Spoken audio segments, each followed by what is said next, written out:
Well, primarily a revocable living trust is a legal document that's designed to avoid probate.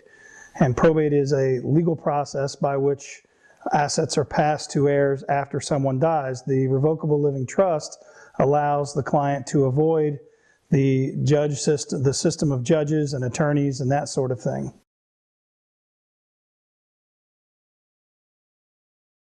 Well, a revocable trust is one that can be changed at any time. Assets can be placed in the trust and taken out at any time.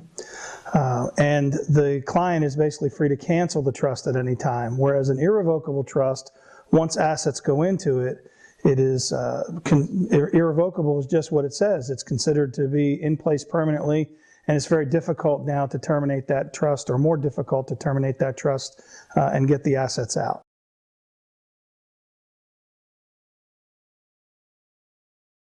Well, there are a lot of misconceptions about trusts. I think the biggest one is, I don't have a very large estate, and so a trust is not necessary. Trusts are more about control, and so for those people who have a desire to avoid probate, which comes with its own set of factors, such as it takes time, there's money involved, we have to deal, as I said, with courts and attorneys, there's a hassle when we're grieving. If none of that bothers you, then you're a good candidate for a will. If that's something you don't want to deal with, then the trust is the way that we avoid that.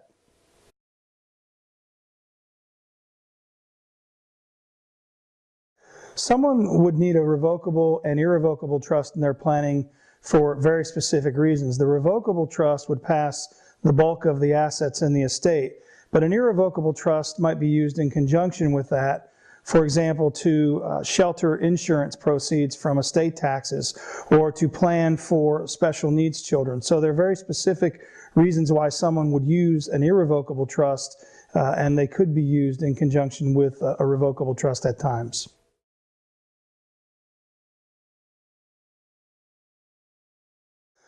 Well, my personal opinion is that if someone sets up a revocable living trust, it would be malpractice on my part not to do a will, but it is a very specific kind of will. There are many kinds of wills and trusts, and the type of will that we would be talking about with a revocable living trust would be what is called a pour-over will. This is a will that acts to transfer assets that might be left outside the trust into the trust after someone dies, so that we shortcut the probate process and therefore kind of limit the expenses and the time that's involved in that process.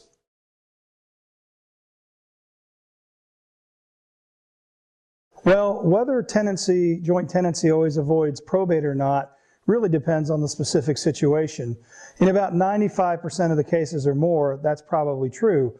But if your joint tenant, for example, dies with you at the same time, let's say in a bad automobile collision, or if that person has predeceased you, or if they are incapacitated, or any number of issues where basically that person is no longer able to take control of those assets, then that joint tenancy with right of survivorship would not act to pass those assets to that person. There would still have to be a probate to decide where those assets go, because that person is not capable of taking possession of those assets.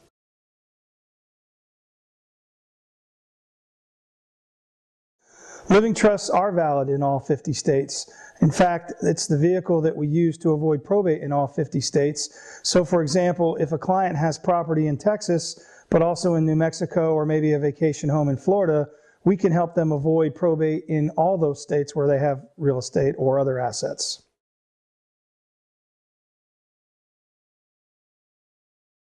Certain living trusts can protect assets against creditors, but it goes back to the question that we talked about earlier, which is, what is the difference between revocable and irrevocable trusts, or what is the difference between maybe a grantor trust or a non-grantor trust? Now, those are technical legal terms, so to put it more simply, if I have control of my own trust and my assets are in that trust, then I can get to those assets whenever I want to, and a creditor can force me to do so.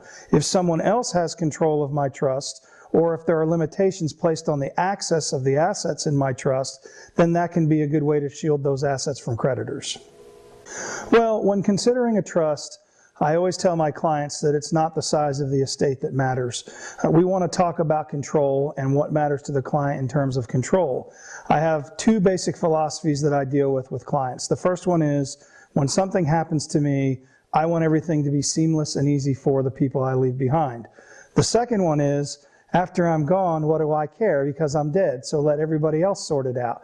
Depending on your philosophy and whether or not you want to help your heirs avoid probate and that process, or whether you don't care and want them to sort it out on their own, then that's probably the most fundamental reason to consider, do I want or do I not want a trust?